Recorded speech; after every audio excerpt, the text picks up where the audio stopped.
Welcome, everybody.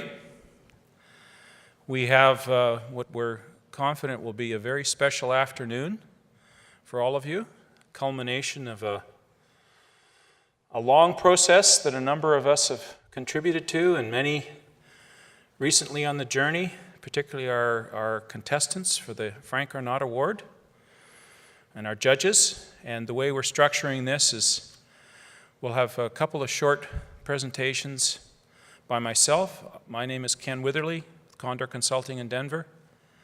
We have Tim Dobish, Geosoft, who's my co-chair, and then Donna Kirkwood, Chief Scientist of Canada. And we'll be doing some introductory presentations about the contest and about Frank Arnott. The contest is in honor of. But first, I would like to give a very warm welcome to Frank's wife, Virginia Arnott, who traveled all the way from Perth to be here.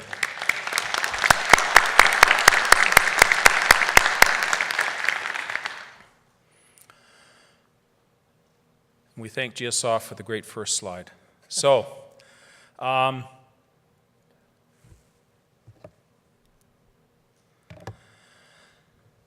speaking a bit about the man. I didn't know Frank for an enormously long time. We probably overlapped from the mid-1990s till about, actively probably till about 2003, 2004. And it was at a time for me, I guess you'd call it, been asked to leave BHP in '99. But we set up a business, and the idea was to do innovative processing geophysical data.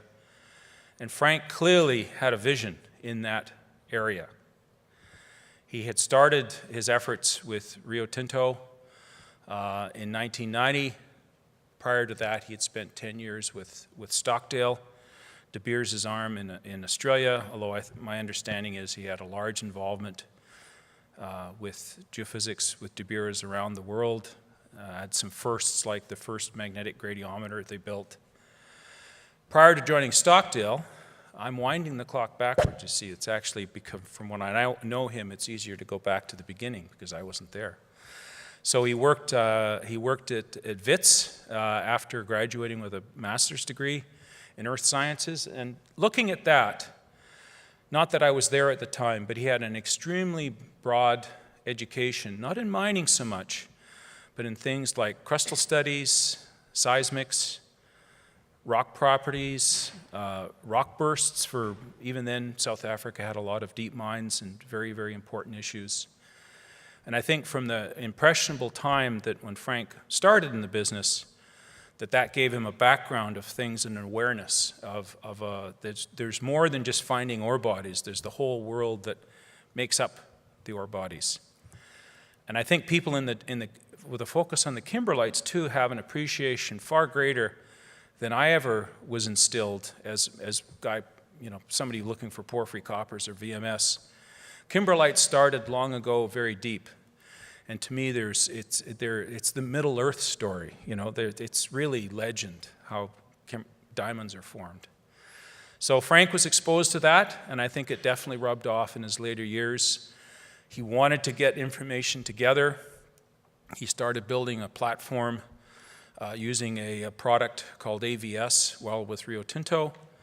And when he separated from Rio Tinto in '97, he launched his commercial activity and came out with a product probably in '99, because given the title of the software, or the name of the software was GeoExpress 2000.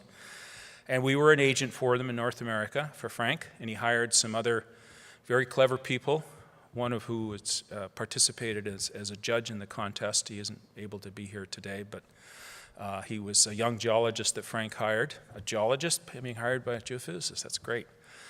Cam McQuaig used a term yesterday when I was trying to think of a summary comment about what Frank represents to me, and I think to our industry. He was one of the few boundary spanners that I have known. He is a person who was comfortable at all scales, with all disciplines.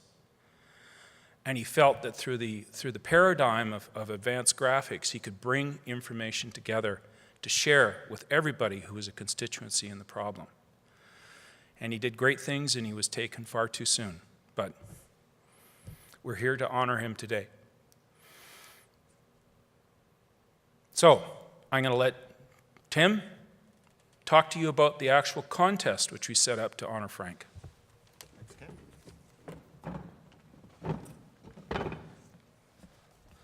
Good afternoon, everyone. So I just wanted to start by acknowledging the organizing committee. And this collaborative community effort started back in 2010 when we got together and started to think about what could we do in honor of Frank. And as Ken pointed out, the committee here had been really touched by Frank's passion and vision. So I just want to acknowledge it. Theo Avanis, Rio Tinto, Dave Pratt from Tensor Research, Ken Witherly, Condor Consulting, Maria Nicolaitis, Geosoft, put your hand up, and myself from Geosoft.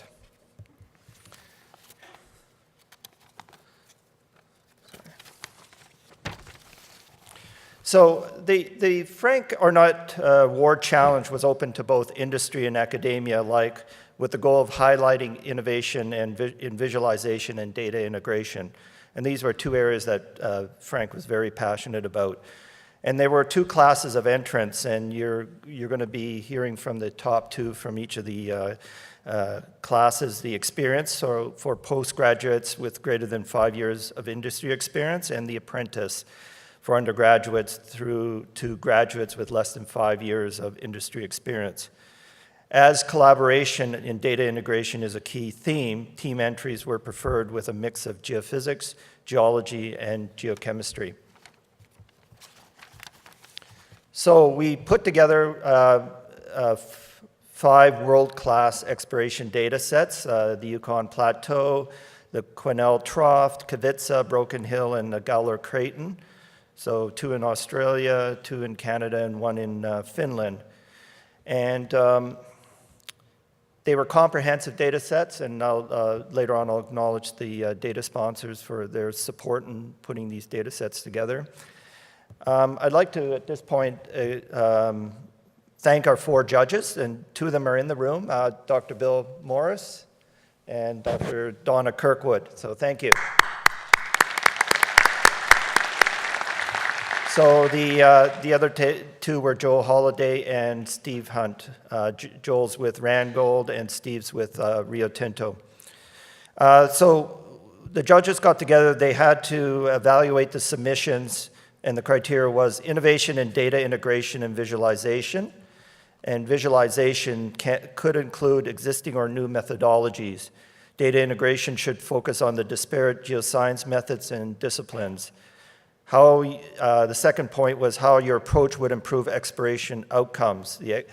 How does it create some significance for the exploration community as a whole?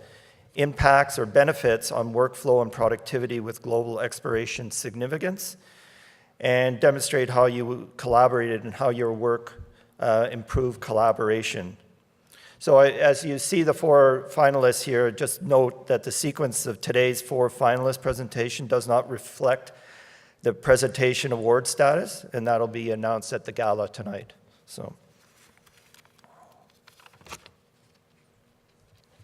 at this point, I do want to acknowledge the sponsors for their financial and, I don't know what we would call it, Maria, moral support, hard efforts in putting this together. And a special thanks to the data set providers, so Canada GSC, Geoscience BC, Yukon Geological Survey, New South Wales, First Quantum, and Government of South Australia.